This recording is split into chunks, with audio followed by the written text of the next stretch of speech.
Bonjour ou bonsoir, tout dépend à quelle heure vous écoutez ce podcast de l'Odigimédia.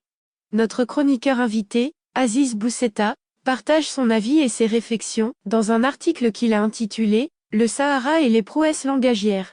Alors écoutons-le dans ce podcast. L'auteur démarre son article ainsi. Pour le Maroc, le Sahara est marocain. Et pour mieux signifier la chose, le roi Mohamed VI avait dit en 2014 que le Maroc restera dans son Sahara, et le Sahara demeurera dans son Maroc jusqu'à la fin des temps. L'initiative d'autonomie est le maximum que le Maroc puisse offrir. À partir de ce constat, soucieuse de ménager la chèvre algérienne et le chou marocain, les diplomaties mondiales ont déployé et déploient encore des trésors d'imagination pour définir le plan d'autonomie présenté en 2007 par le Royaume.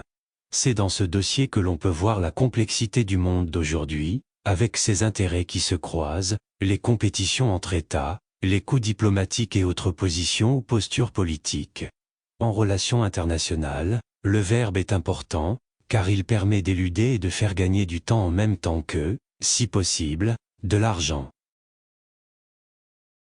L'auteur indique dans son article ainsi. Il existe ainsi 3 catégories de pays, concernant l'affaire du Sahara, ceux qui reconnaissent sa marocanité, ceux qui soutiennent la race et ceux qui sont entre les deux. Dans la première catégorie, où l'Afrique francophone et les pays du Golfe sont présents en masse, certains États sont allés plus loin que les autres en ouvrant des représentations consulaires dans la province du Sud, créant ainsi un cas d'école internationale, à mettre au compte de la diplomatie marocaine. D'autres se sont contentés de reconnaître la souveraineté du Maroc sur cette partie de son territoire. Mais tous ces pays ont le courage politique, la cohérence historique ou la lucidité géopolitique pour dire ce qui est, que le Sahara est marocain. La seconde catégorie est faite de pays à l'idéologie marquée, voire exacerbée. Aux côtés de l'Algérie et de l'Afrique du Sud, qui tient le rôle de supplétif dans un conflit qui n'est pas le sien et pour lequel Nelson Mandela s'était clairement prononcé, en faveur du Maroc, nous trouvons, pêle-mêle, des régimes aussi riants que ceux de la Corée du Nord, du Venezuela, du Timor oriental. Même la Russie, pourtant soutien de l'Algérie dans bien des affaires sans importance, se limite à soutenir l'idée d'un référendum au Sahara, mais sans reconnaître ce machin appelé Rast. La diplomatie marocaine s'attelle à expliquer aux autres nations de cette catégorie que leur position pro-Rast pro-rien va à contresens de l'histoire et de la géopolitique contemporaine. Et puis il y a la troisième catégorie, les pays qui y figurent s'attachent à la proposition d'autonomie présentée à l'ONU en avril 2007 par le Maroc, et qui constitue le maximum que le Maroc peut offrir selon le roi et 37 millions de Marocains, moins une centaine peut-être. Dans cette catégorie dans laquelle se trouvent une centaine de pays, chacun d'eux élabore une formule dédiée pour exprimer son soutien au Maroc sans trop offusquer l'Algérie, importance du plan d'autonomie, soutien indéfectible au plan d'autonomie, saluer positivement le plan d'autonomie, unique solution, solution la plus crédible, solution sérieuse et crédible, et une très bonne base pour la solution aux différends, seule solution, un point de départ crédible. Contribution sérieuse et crédible, et il en va ainsi à l'infini. L'auteur continue son article comme suit. Tous ces pays louant, exaltant, se félicitant, applaudissant le plan d'autonomie, reconnaissent en creux que ce territoire est marocain, car l'autonomie ne peut se faire que dans le cadre d'un État. L'ONU, pour sa part, définit 3 situations de pleine autonomie, indépendance et souveraineté, association à un État indépendant, intégration à un État indépendant. La race adopte, naturellement, pour le premier cas, le plan marocain étant dans les 2 autres. Or, la centaine de pays, qui retient la crédibilité, sérieux, unicité, crédibilité de la solution marocaine, rejoint ipso facto la proposition marocaine, légitimée par l'histoire et renforcée par la pluie de milliards de dollars d'investissement au Sahara.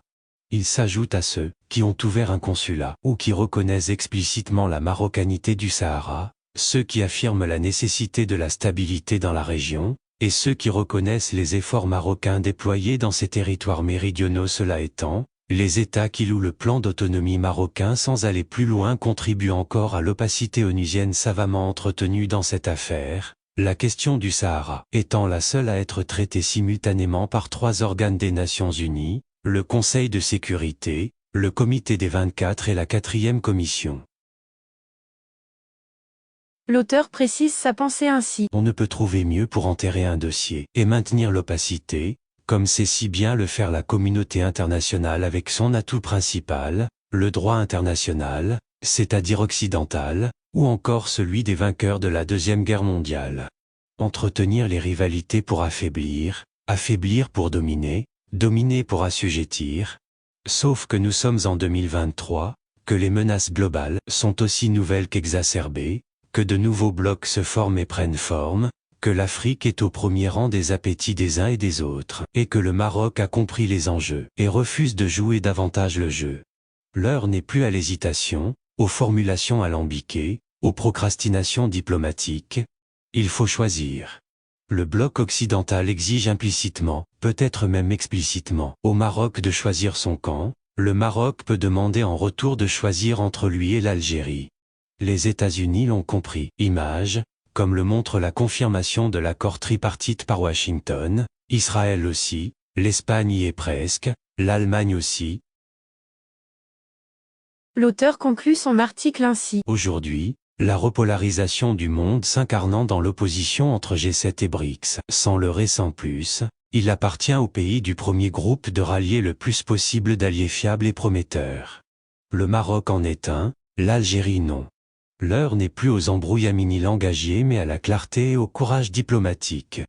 Comme le dit l'éminent sociologue Mohamed Cherkaoui, sans le Maroc le Sahara n'est que désert, et sans le Sahara l'histoire du Maroc est incompréhensible, et le futur du Sahel et de leur Afrique est périlleux, pourrions-nous ajouter.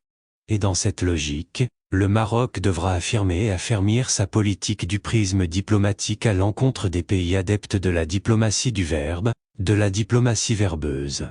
Rédigé par Aziz Bousseta, et lu par l'intelligence artificielle de l'Odigimédia. Merci d'avoir écouté ce podcast de l'Odigimédia. N'oubliez pas de télécharger notre application l'Odigi Mobile sur Play Store et de vous abonner à notre chaîne YouTube l'Odigi TV. Vous pouvez, aussi, nous suivre sur nos réseaux sociaux. Ou encore, vous inscrire sur notre newsletter quotidienne à partir du portail lodigi.ma. Alors, on se dit au prochain podcast de nos chroniqueurs invités. Et à très bientôt, si et seulement si vous le voulez bien.